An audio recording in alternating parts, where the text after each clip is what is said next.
Friends, welcome back to our daily vlog YouTube channel. ನಾನಿವತ್ತು ಈಸಿಯಾಗಿ ಬರೀ 30 ಮಿನಿಟ್ಸಲ್ಲಿ ಹೇಗೆ ಪುರಿ ಉಪ್ಪಿಟ್ಟು ಮಾಡೋದು ಅಂತ ತೋರಿಸ್ಕೊಡ್ತೀನಿ.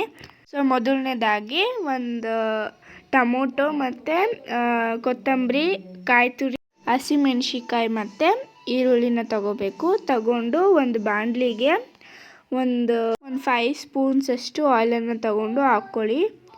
ಹಾಕಿದ್ಮೇಲೆ ಸ್ವಲ್ಪ ಆಯಿಲನ್ನು ಕಾಯಕ್ಕೆ ಬಿಡಬೇಕು. ಅದೊಂದು 5 ಮಿನಿಟ್ಸ್ ಕಾದ್ಮೇಲೆ ಸ್ವಲ್ಪ ಸಾಸಿವೆ ಹಾಕ್ಕೋಬೇಕು. ಸಾಸಿವೆ ಹಾಕಿದ್ಮೇಲೆ ಕಡಲೆಬೇಳೆ ಹಾಕ್ಕೊಳ್ಳಿ. ಸ್ವಲ್ಪ ಸಾಸಿವೆ ಕಡಲೆಬೇಳೆ ಹಾಕ್ಬಿಟ್ಟು ಒಂದು ಸ್ವಲ್ಪ ಕಡಲೆ ಬೀಜ ಹಾಕ್ಕೋಬೇಕು. ಇದೆಲ್ಲನೂ ಹಾಕ್ಕೊಂಡು ಸ್ವಲ್ಪ ಚೆನ್ನಾಗಿ ಹುರ್ಕೊಳ್ಳಿ. ಚೆನ್ನಾಗಿ ಮಿಕ್ಸ್ ಮಾಡಬೇಕು. ಒಂದು 5 ಮಿನಿಟ್ಸ್ ಚೆನ್ನಾಗಿ ಮಿಕ್ಸ್ ಆಗಬೇಕದು, ಅಲ್ಲಿವರೆಗೂ ಮಿಕ್ಸ್ ಮಾಡ್ಕೊಳ್ಳಿ. ಅದು ಆಯಿಲಲ್ಲಿ ಚೆನ್ನಾಗಿ ಇದಾಗಬೇಕು, ಅಲ್ಲಿವರೆಗೆ ಚೆನ್ನಾಗಿ ಮಿಕ್ಸ್ ಮಾಡಬೇಕು. ಸೊ ಈ ರೀತಿ ಆದಮೇಲೆ ನಾವು ಕಟ್ ಮಾಡ್ಕೊಂಡು ಇಟ್ಕೊಂಡಿದ್ವಲ್ಲ ಮೆಣಸಿನ್ಕಾಯಿ ಮತ್ತು ಈರುಳ್ಳಿನ, ಅದನ್ನ ಅದರೊಳಗಡೆ ಹಾಕ್ಕೊಂಡು ಮತ್ತೆ ಇನ್ನೊಂದು ಸಲ ಮಿಕ್ಸ್ ಮಾಡ್ಕೊಳ್ಳಿ. ಒಂದು 2 ಈರುಳ್ಳಿ ತೊಗೊಂಡು ಕಟ್ ಮಾಡ್ಕೊಳ್ಳಿ ಸಾಕು. ಕಟ್ ಮಾಡ್ಕೊಂಡ್ಮೇಲೆ ಚೆನ್ನಾಗಿ ಈರುಳ್ಳಿ ಎಲ್ಲ ಬೇಯಬೇಕು, ಅಲ್ಲಿವರೆಗೂ ಚೆನ್ನಾಗಿ ಮಿಕ್ಸ್ ಮಾಡಿದ್ಮೇಲೆ ಒಂದು ಟೊಮೊಟೊ ಕಟ್ ಮಾಡ್ಕೊಂಡು ಇಟ್ಕೊಂಡಿದ್ವಲ್ಲ ಅದನ್ನೂ ಹಾಕ್ಬಿಟ್ಟು ಚೆನ್ನಾಗಿ ಮಿಕ್ಸ್ ಮಾಡಬೇಕು.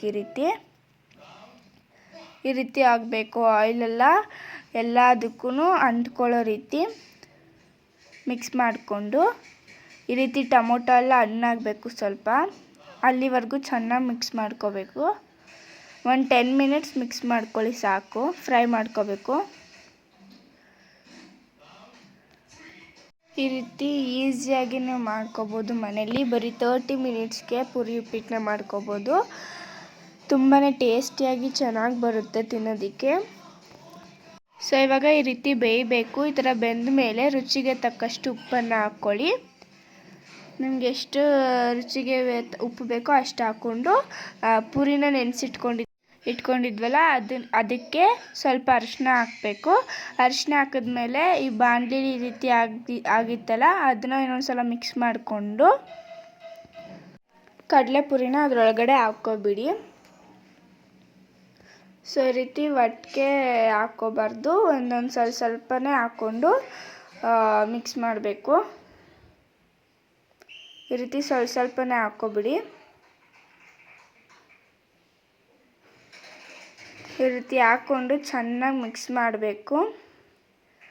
ಆ ಫ್ರೈಗೂ ಮತ್ತು ಇದಕ್ಕೂ ಎಲ್ಲ, ಆ ಒಗ್ಗರಣೆಗೂ ಮತ್ತು ಇದಕ್ಕೆ ಕಡಲೆಪುರಿಗೆಲ್ಲ ಹೊಂದ್ಕೊಳ್ಳೋ ರೀತಿ ಚೆನ್ನಾಗಿ ಮಿಕ್ಸ್ ಮಾಡಬೇಕು.